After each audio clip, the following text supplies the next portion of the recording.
Hello, this is Michael Moss. Heather is unable to read the letter today, so I will be reading it in her place. July 25th, 2026. It turns out Trump has not abandoned his plan to paint the massive gray granite Eisenhower Executive Office Building white. As Philip Kennicott reported in the Washington Post yesterday, more than 24 experts have sued to stop the plan, saying paint could irreversibly damage the stone and would be a taxpayer's nightmare, as the building would have to be repaired and repainted regularly. But on Monday, Deputy Assistant to the President Heather Martin filed a declaration saying the White House Office of Administration was beginning preparations for the paint job. As Kennicott points out, the administration is using the case to give the president the ability to erase the nation's physical culture, its man-made, natural, and cultural wonders. The administration is arguing that the General Services Administration, or GSA, the agency that normally handles maintenance of federal buildings, has ceded control of the building to the White House Office of Administration. The GSA follows the requirements of the National Historic Preservation Act and the National Environmental Policy Act, laws that require extensive reviews and input from experts and the public. Those laws do not apply to the White House Office of Administration.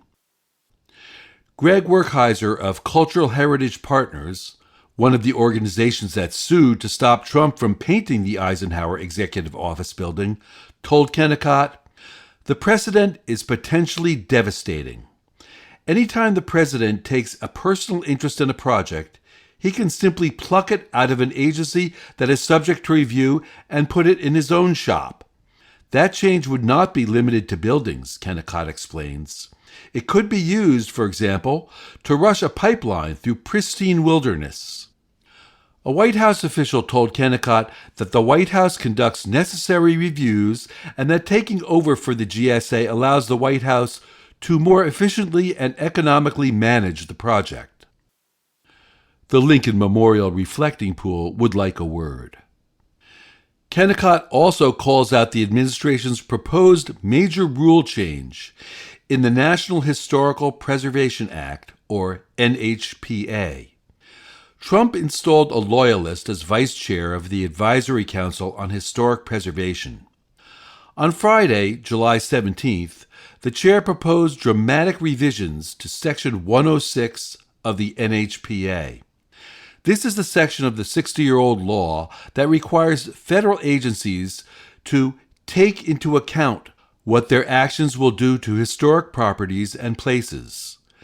This is the requirement that gives the public, as well as local, state, and tribal governments, a voice in the changes to historic and cultural sites. Brent Leggs is the Chief Executive Officer of the National Trust for Historic Preservation, a privately funded nonprofit organization founded by Congress in 1949 to support historic preservation. He warned that the ACHP's proposed changes to Section 106 will eviscerate the preservation of our shared civic and cultural heritage in the United States. If they are implemented, federal agencies will no longer be required to avoid or minimize damage to our nation's historic sites and landscapes, or seek public input on federal projects that would impact historic places. Yesterday, the Advisory Council on Historic Preservation, packed with 21 Trump appointees on a 24-member board, voted to move the revisions to Section 106 forward. Rachel Treisman of NPR noted that the National Register of Historic Places lists more than 100,000 properties with more than 1.8 million sites, structures, objects, and districts, all of which will lose protections if the new rule takes effect. Workman told Treisman, "What it means is that the federal government, in its own discretion, can decide whether, if ever, to tell an American community that it's about to do a major project that could harm or destroy a historic resource. The public will be completely cut out of any conversation around the future of places that matter to them in this country. According to Sarah Bronin, who served as a Senate-confirmed chair of the Advisory Council under President Joe Biden, the current chair is an acting official, the rule changes would also remove from historical protection significant cultural landscape features like the Grand Canyon. Supporters of the change say it would help agencies strike a more appropriate balance between evaluating effects on historic properties and advancing critical federal projects.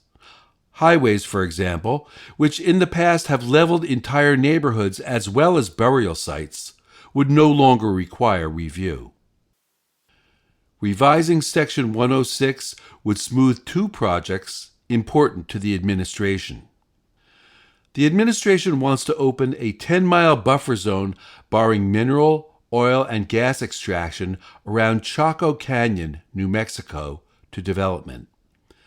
The area is a vibrant place of prayer, pilgrimage, and core to the identity of many Southwest tribes, whose connection to this land stretches back thousands of years. Representative Gabe Vasquez, a Democrat from New Mexico, told reporters on Wednesday. Deb Haaland, who served as Biden's Secretary of the Interior and is a member of New Mexico's Laguna Pueblo, notes that Chaco Canyon has been recognized by the UNESCO World Heritage Center as a site of universal importance, and that the buffer land holds more than 4,700 known archaeological sites.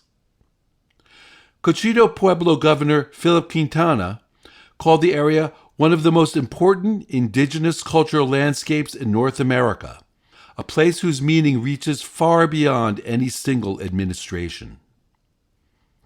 Last November, Senators Martin Heinrich, the top-ranking Democrat on the Senate Energy and Natural Resources Committee, and Ben Ray Lujan, a Democrat of New Mexico, and Representatives Vasquez, Teresa Leger Fernandez, a Democrat of New Mexico, and Melanie Stansbury, a Democrat of New Mexico, a member of the House Natural Resources Committee, wrote to Interior Secretary Doug Burgum asking him to protect the cultural landscape around Chaco Canyon.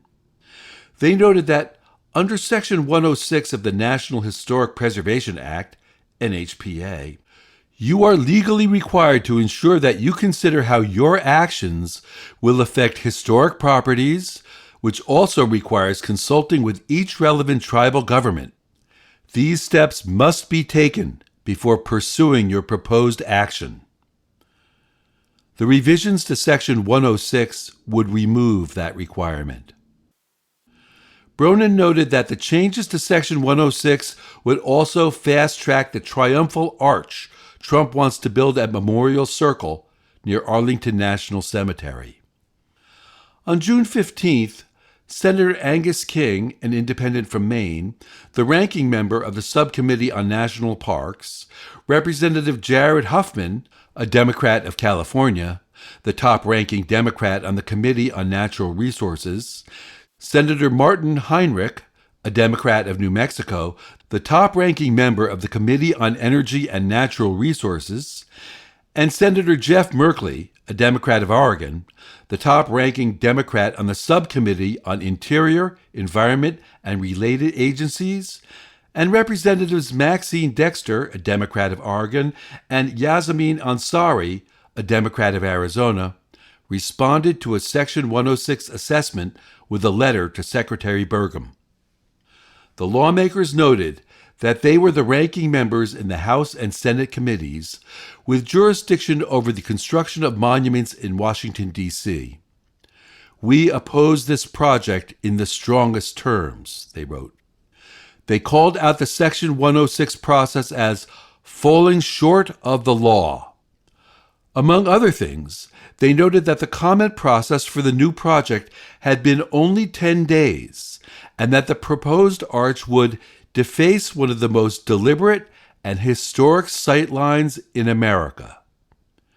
They wrote that proceeding with the project would break at least 3 laws, and warned that officials moving forward with it would be answerable as individuals and face penalties up to and including criminal fines and imprisonment.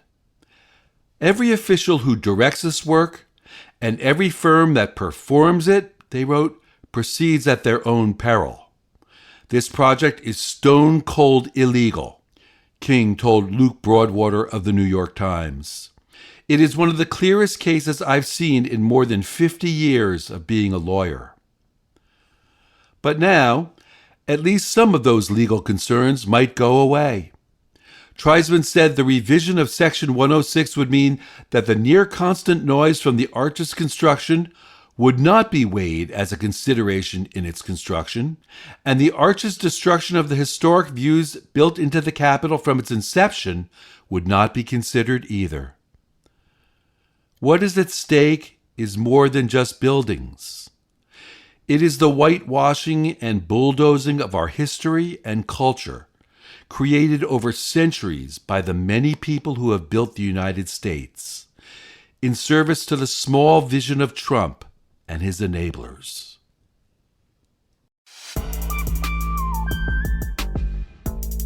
Letters from an American was written by Heather Cox Richardson. It was produced at Soundscape Productions, Dedham, Massachusetts. Recorded with music composed by Michael Moss.